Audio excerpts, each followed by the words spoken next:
Good morning, ladies and gentlemen. I've actually written 30 books, which have I actually wrote it as I came up the steps. I'm amazed that you missed it. I'm told you're a very perceptive man. I can't say I'm not slightly disappointed. But those 30 books have sold 30 copies, so, with my mother buying the majority of them.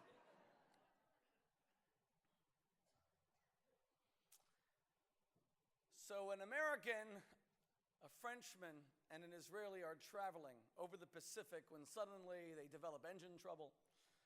And they crash into the ocean only to find themselves on a deserted island where a group of cannibals surround them, take them captive, and say,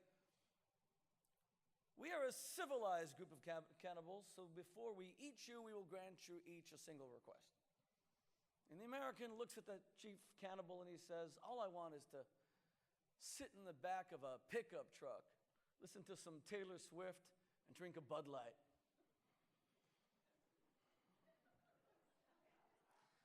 The Frenchman says, "You superficial Americans, for me, a fine bottle of Bordeaux with a beret as I chain smoke thinking about the existential meaningless of all existence." And the Israeli looks at the chief cannibal and he says, "Ani rotzeh be'ita batachat." I want you to kick me in the butt as hard as you possibly can. And here the chief is completely confused. He says, "We're a civilized group of cannibals. We don't use that kind of violence." And the Israeli says, "I insist on it. Kick me in the behind as hard as you possibly can." So finally, the chief cannibal acquiesces, and he kicks the Israeli, and he kicks him again, and suddenly the Israeli whips out a gun, and he starts shooting in the air, and the cannibals flee, and the 3 hostages are released. And the Frenchman says to the Israeli, "If you had the gun the entire time, why did you not use it in the first instance?" And the Israeli said, "And what? Risk international condemnation for reacting to a provocation without sufficient just cause? No, never! Not me, never!"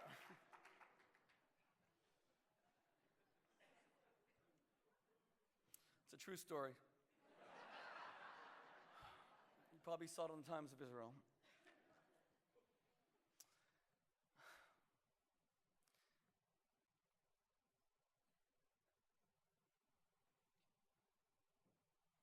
These have been challenging days.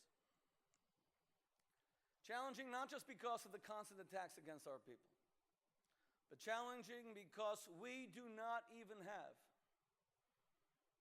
the simple dignity of being established as victims. Israelis being stabbed in the streets, one shudders to even open the morning newspapers. But what's even worse are the rationalizations. My friends, when a Secretary of State of the United States can blame the murder of Jews who have been pummeled and axed and killed and slaughtered and burned and auto-defaced and pogroms and holocausted against and expelled and mass slaughter for 2,000 years, and suddenly he justifies it by saying that this is settlement, which, by the way, is the exact reason that Osama bin Laden gave as to why he attacked the Twin Towers. He said that American soldiers were occupying Saudi Arabia. When an American Secretary of State has a broken moral compass and he justifies incitement, when 2 Jews in yesterday's Washington Post, Harvard professor, write an op-ed they are joining the boycott of Israel because of its occupation, all the while using an Apple iPhone, even though iPhones are manufactured in China, which has been occupying Tibet since 1951, the world's oldest occupation. When Harvard professors will join BDS, but they would never stop using Turkish coffee, with Turkey having occupied Cyprus since 1974. or Stolichnaya Vodka amidst the current Russian occupation of Crimea. And by the way, you're all well aware of the fact that the West Bank is not an occupied territory in international law. It's a disputed territory. It's a territory that was illegally occupied by Jordan in the 1948 War of Independence. Jordan's occupation was recognized by only two countries. In 1967, Israel liberated a disputed territory and offered it all back. Even United Nations Resolution 242 is clear that Israel must withdraw from territories once there's a comprehensive peace. God Almighty. Israel accepted the 1936 Peel Partition. Israel accepted the 1947 UN Partition. Israel withdrew from all of Sinai in 1956. In 1967, Israel offered all of the land it captured back. It was met by the Arab response in Khartoum, in Sudan, the famous three no's. No negotiations, no peace, no recognition. We could go on with the peace treaties that were offered by Ehud Barak, by Ehud Olmert, completely rejected by the Palestinians. Jews are not dying because of a settlement.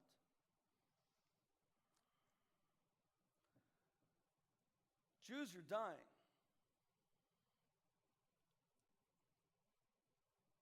because of a 2,000-year campaign to delegitimize our nation and establish a pariah status that only Israel, for the first time in those 2 millennia, has given us the wherewithal, the power, and the justice to stand up and be a nation that has the dignity of self-determination.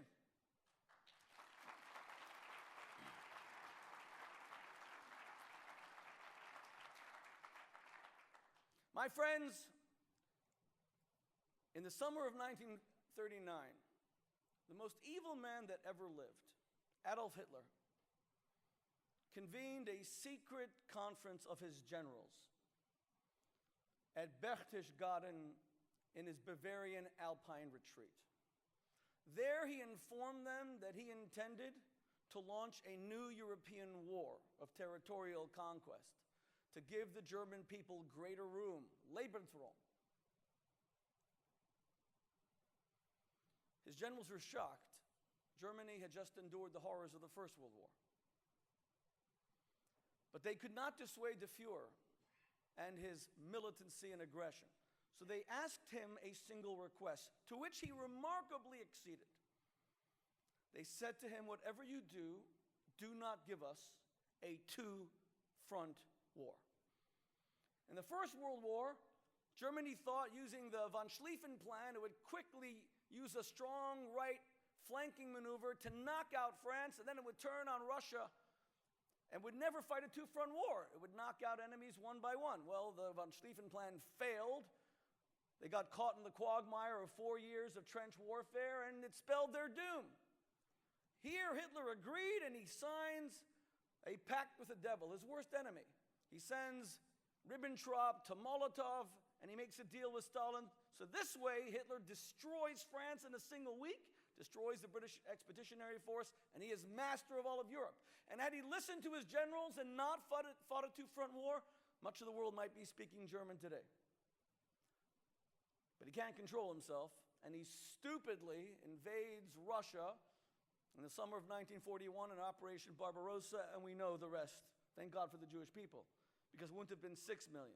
It would have been all 12 million Jews of Europe that would have been annihilated. How does any nation survive a two-front war? How will the Jewish people survive a two-front war? We are confronted today with, on the one hand, an annihilatory threat against Israel, which increases by the day. On a daily basis, there's a new terror organizations committed to Israel's genocide. You know what shocked me the most about the Iran deal? And I know that even in our community, polls show we were evenly split between half were for, half were against, even though 80% of Americans at large opposed the Iran deal. It only had 22% support. But you know what really shocked me about the Iran deal? And I said this to many elected officials with whom I am friendly. I said, support the deal. I think it's a terrible mistake, but support the deal. But do me one favor. Before you do so, ask the president, push the president, demand the president to give a single speech, just one, demanding that Iran cease its genocidal rhetoric against the Jewish state. A single press conference where the president gets up and says that the United States is a signatory to the 1948 Anti-Genocide Convention of the United Nations, and incitement to genocide is punishable by international law. Incitement to genocide requires an indictment at the ICC. It is against the law. And the entire time our government negotiated this deal, it never once condemned Ahmadinejad for saying that Israel is a tumor which must be removed, or tweeting in November of last year that Israel will face total annihilation, or tweeting in the midst of the negotiations that Israel is doomed to complete destruction within 25 years maximum. I have never heard of a group that one can threaten with genocide so frequently, and there isn't even a response. So on the one hand, we have Israel facing Islamic Jihad, Hezbollah, Hamas, the Palestinian Authority, Mahmoud Abbas saying that blood spilled for Jerusalem is holy blood, an annihilatory threat to our right. In the east. In the west, on the Western front, we have the threat of assimilation. We have the threat of precisely the opposite of what the Jews of Israel are experiencing. Our threat is total and utter acceptance. They love us. Didn't you just hear? What an incredible man Governor Rauner of Illinois is. Political figures will get up and praise our community and praise our state, and they mean it. They're sincere. And because of that openness, more and more Jews are assimilating into complete and utter oblivion. You know why we lost the Iran deal so badly? And by the way, again, this isn't about whether you supported it or opposed it. The Jewish community lost even if you supported it, because there were no other guarantees to ensure any kind of serious compliance. We lost this deal because only maybe 4,000 or 5,000 people fought it. Out of 6 million Jews, how many are involved in the pro-Israel camp? 10,000, 20,000, 30,000? Assimilation is undermining our base. If we were a political party, we'd be seeing more and more people exiting the party. We go to Jewish kids on campus and we say, you know, drinking is great and discovering new relationships, but God Almighty, Israel is under threat. Would you come a few times a week and get trained how to respond to BDS? And the numbers are tiny. My son, who today is, he's been in the Israeli army for 3 weeks, and it's a big day for him because he's trying to get into the paratroopers, and today's his big test. He was asking us to pray for him.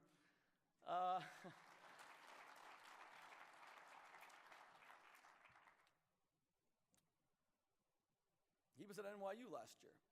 There are 6,000 Jewish undergraduates at NYU, more than any other university in the United States. Do you know that SJP, the Students for Justice in Palestine, almost own the campus? There are like 5,000 members of Hillel and Chabad. But if you go to NYU, Mahmoud Abbas, when he gave a speech last year at the UN where he accused Israel of genocide, the ultimate blood libel of what we were being called right outside this hotel yesterday by the BDS protesters. I have it on video. 200,000 people watched it already on my Facebook page. Child killers, child killers. Mahmoud Abbas did a test drive of that speech at NYU 3 nights before his UN address to see how it would move or upset people. And when he got 22 standing ovations, he gave a speech. 22 standing ovations to 1,000 students at Cooper Union, NYU, with half the audience being Jewish students, as he maligned Israel as a genocidal state.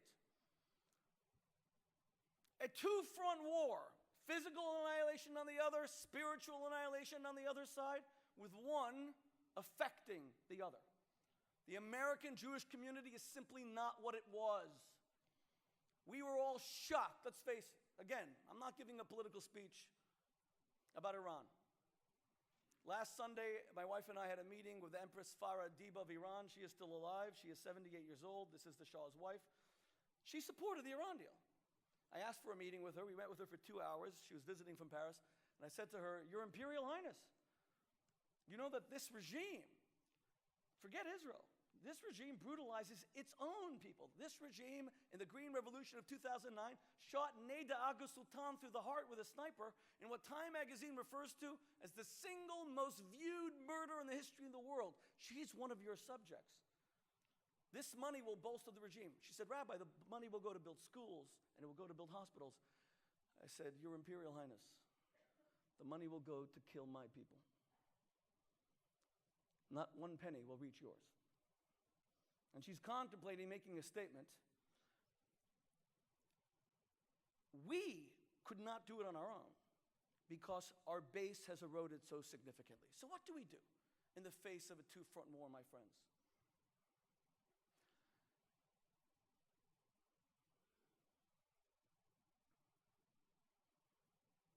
You know, in this week's Torah reading, Abraham establishes a precedent which has no equivalent in any other religion. Abraham is told by God Almighty that there is a nation down the road, and they are roim b'chatoim l'Hashemod, and they are exceedingly wicked and immoral. I will destroy them. They deserve it. And then, my friends, in a history-making precedent, the first Jew raises his fist to the heavens, and he does something extraordinary. He says to the creator of the universe, and he who fills the infinite expanse of space, that no,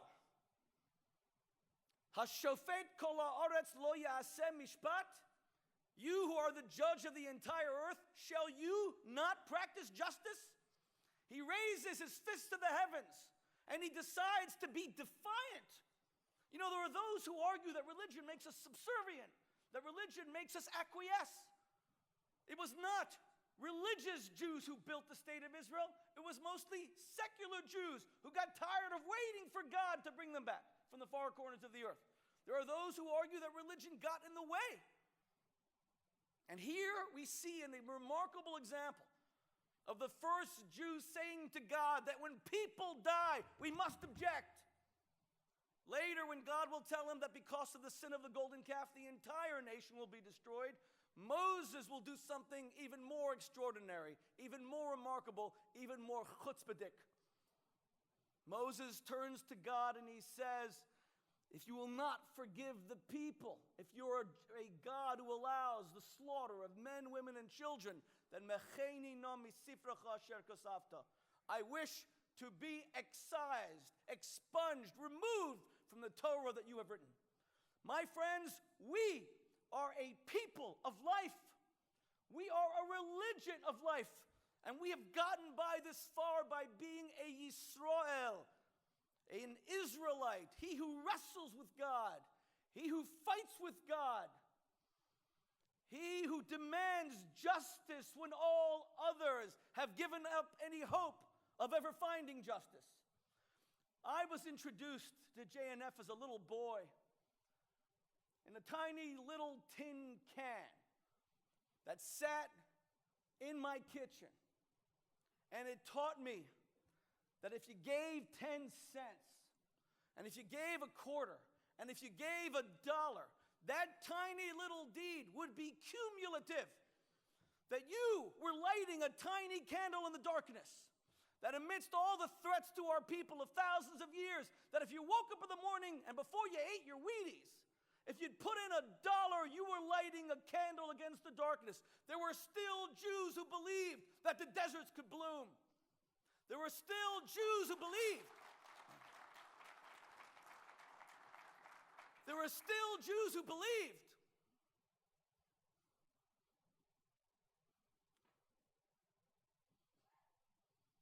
that there could be schools in a place called the Middle East. There were still Jews who believed that women could receive an education in the most tyrannical region on earth. There were still Jews who believed that people could vote to choose their own government without being shot at a firing squad for protesting them in their own capital. There were still Jews who believed that there was a homeland that we had prayed for thousands of years that we could reclaim. And there were Jews who were prepared to do the ultimate example, to engage in the ultimate example of choosing life, of planting a tree. Planting a tree, something that gives oxygen to the planet. Israel is what allows the Middle East to breathe. Israel is not the great Jewish hope. Jews live fine in Chicago. They live even better in New York. Now I'm getting into this rivalry. They live great in Miami Beach, where I grew up. We need Israel to protect Jews. Israel's dangerous for Jews. Israel is not the great hope for the Jews. Israel is the great hope for the Arabs. Without Israel, every Arab woman who thinks that she might get an education might have to, God forbid, have a bullet in the head, even if they're compensated with a Nobel Peace Prize. Without Israel, there is no hope that the slaughter in Syria will end, because the response is, we've been killing each other for 2,000 years. This is not St. Louis. But when we are able to prove that democracy and human rights flourishes in Israel, then the excuse is taken away from anyone else who is denied those basic rights. Israel, my friend, is the great light. It is the great hope. And why a tree? Because the Talmud is so clear about it. A tree is not a turnip and it's not a potato. It doesn't exist only in its own soil. But less so is it a cloud that just blows hither and thither, untied to any moorings, to any foundation. A tree, rather, is rooted in its soil. It is the Jew who partakes of his or her tradition, but does not remain grounded in that soil. It oxygenates the earth. It provides, it contributes, it adds. That is the great nation of Israel, and that's what will solve this existential dilemma of a two-front war. How do we survive when we are threatened from every side? Did any of you ever go to your children and say to them, as they left high school, as you sent them off to college, all I want you to do is not die. Whatever you do, just survive. Why have we focused only on Jewish survival? What kind of inspiring message is it to simply exist as if we were inanimate objects, and we want to come back and just find that Israel still is in 60 years?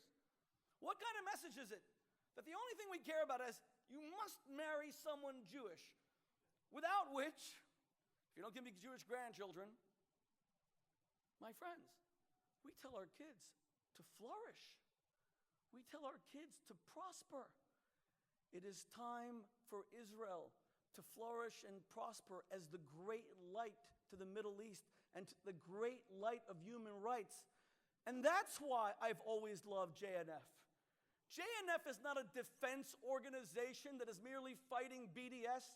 It's not a defense organization that's merely contributing to ensure that Jews don't die, that Jews survive. JNF is the organization that wants to see the people of Israel flourish, the forests bloom, handicapped children given an opportunity to feel like they have equal dignity. The Negev, so long a wasteland, transformed and developed into a place not just capable of human habitation, but a place of glory and inspiration. All three world religions start in the desert. Christianity is founded when Jesus goes for 40 days and 40 nights, tempted by the devil. Judaism is founded by the 40 years of the Israelites in the wilderness of Sinai.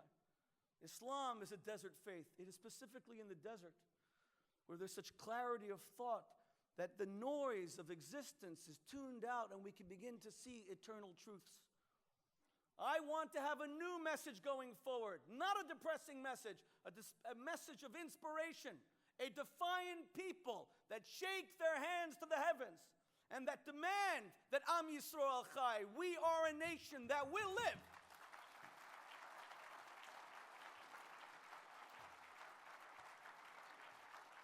We will live, and we will plant, and we will teach, and we will build, and we will never only survive.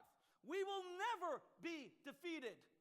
We are an indestructible nation because we live to give light to the rest of humanity. Or goyim nesaticha. And that's why you're here. Be honest about it. You're not here because Jews are being stabbed, and you're not here because Jews are being axed. We didn't come here out of a sense of Jewish guilt. We're not here because of a crucifixion. We're not here because blood is being spilt. We are not a death cult. We are here because we are so proud of Israel. We are mesmerized by its democracy. We are rendered speechless by its thriving media. We are shocked by its world-class universities. My God, what the Jewish people in Israel have built.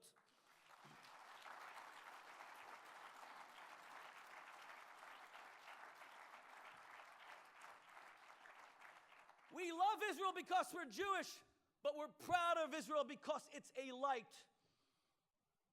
Never would we take a holy place in Israel and say that no Muslim could walk inside it. Jews are being stabbed because of provocations on the Temple Mount. Let me tell you a little story. I took Dr. Mehmet Oz to Israel. He's arguably the world's most famous Muslim who isn't the head of state. Certainly the world's most famous doctor. We took his whole family. Now, Mehmet is a Muslim who's married to a Christian, and his children are Christian. It was Saturday, Shabbat, we were walking them around the old city. They wanted to go up to the Temple Mount. I explained to him, because I'm Jewish, I'm not allowed to go. He said, "You serious?" I said, "Yeah, I'm not allowed to go." He said, "That can't be." He said, "Israel conquered." I said, "No, Israel allowed the Jordanian authorities to retain control to the Temple Mount." So he goes up with his wife. She comes back 5 minutes later, and she says, "Oh, Mehmet got in. They asked him a passage from the Quran, asked him if he's Muslim. He got in. But we weren't dressed sufficiently modestly, me and my daughters. So they went to the shuk, the bazaar, and they bought, and they even took pictures wearing the hijab, the full hijab. They go back. 10 minutes later, Lisa Oz is back. She can't get onto the Temple Mount. I said, "Lisa, what happened this time?"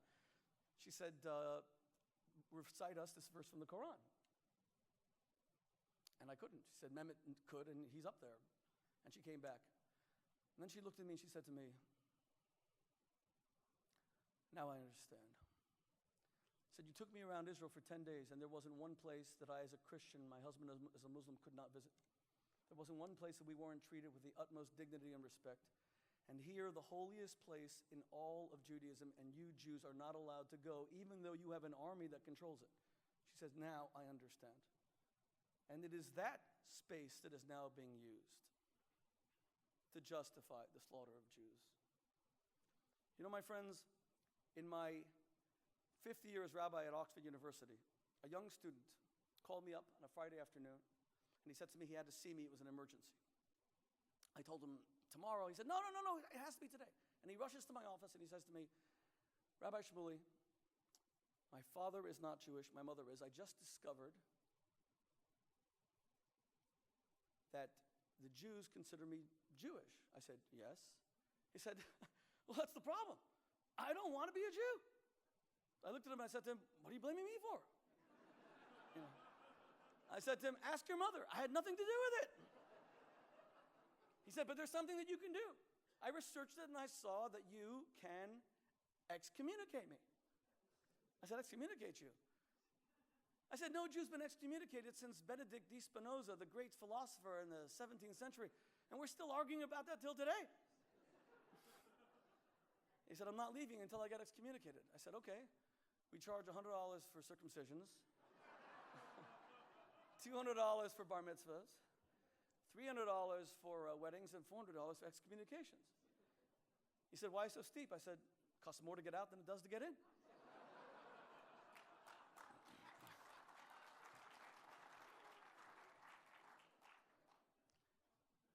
He then said to me, Do you have a student discount? I said, forget it, student discount. Soon every Jewish student in Oxford want to be excommunicated. I said, I'll tell you what, I can maybe throw in free circumcision, something that will, if you're a firstborn child. And I take my computer and I type up this worthless certificate. I, Rabbi Shmuley, hereby excommunicate you and your progeny from the Jewish people now and forevermore. And I hand it to him. And as he walks out, I said to him, I didn't even charge you in the end, but I do have one question. He said, I know the question. I said, of course you know the question. It's the obvious question, and you have to answer it before you leave. Why? Why are you so disgusted being Jewish? Why did it bother you so much that you had to run here and try to get out? He said to me, you're a silly man, and it's a stupid question. He said, I'm a historian. I study history here at Oxford, and I've read and I've studied how the Romans ruled, the Greeks philosophized, the Mayans built, and the Jews died, and died, and died. And I have no desire to be part of a nation that continues to simply die. So I looked at him and I said to him, you're right. I too have read history. I too have read how the Romans ruled, the Greeks philosophized, the Mayans built, and how the Jews died. But when you wanted to meet a Jew, you didn't open a book. You picked up the damn phone. Because I'm still here and they're not.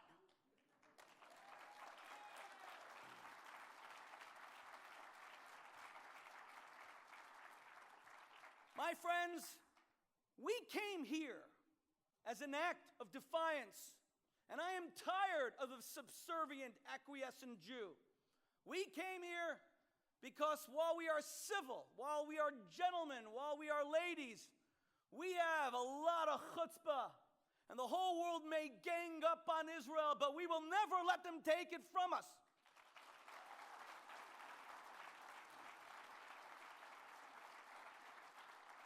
The whole world may declare Israel's guilt, but we shall proclaim its righteousness.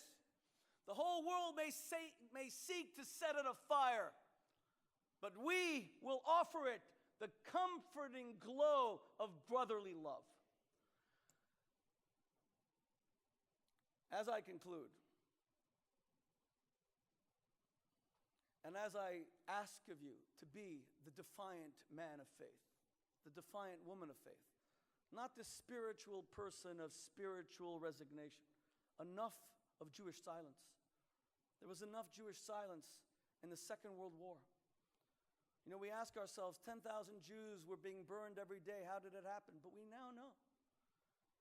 Because Hamas has a genocidal charter, and nobody talks about that. Iran says they're going to slaughter all the Jews, and nobody protests that. We know why the world was then silent, because the world has not changed an iota. We remain the only group where it is legitimate to threaten us with annihilation, and you pay no political price whatsoever. And we can never again be Jews of silence. A world-famous Jewish philanthropist said to me, when I was asking him, why do you give away so much money?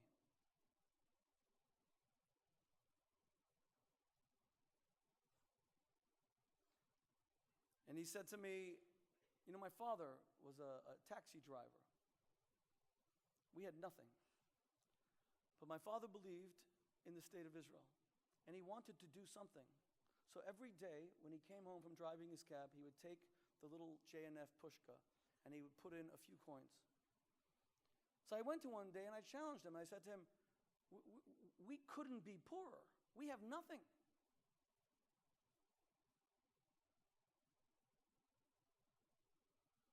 And his father said to him, there's always someone more needy than us. And he said, watching my father put those pennies in a JNF tzedakah box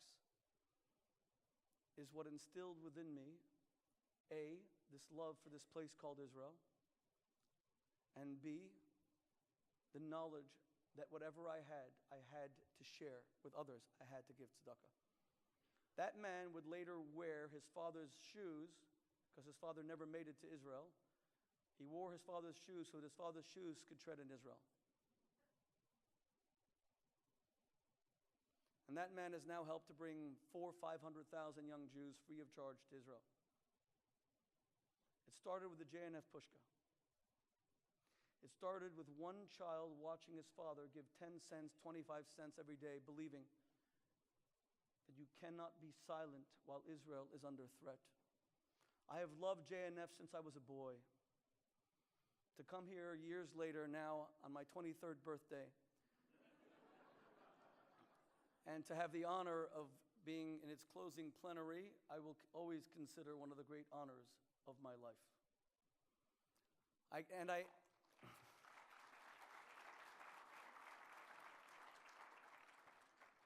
came here, my friends, not to find comfort with other Jews as Jews are stabbed.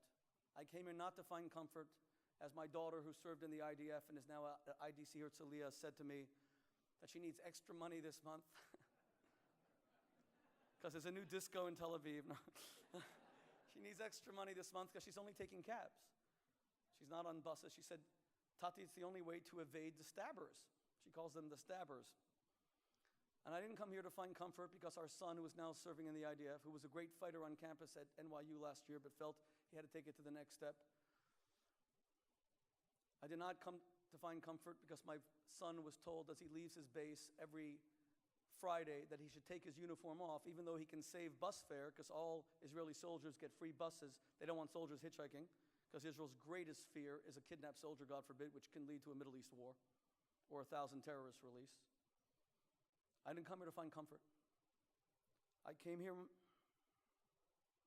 because I wanted to be inspired by heroes.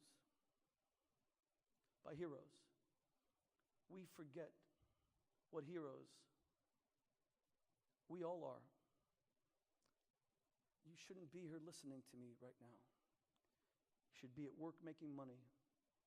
You should be playing the American game of accumulation. You should have your dignity and your status rise with your earning power.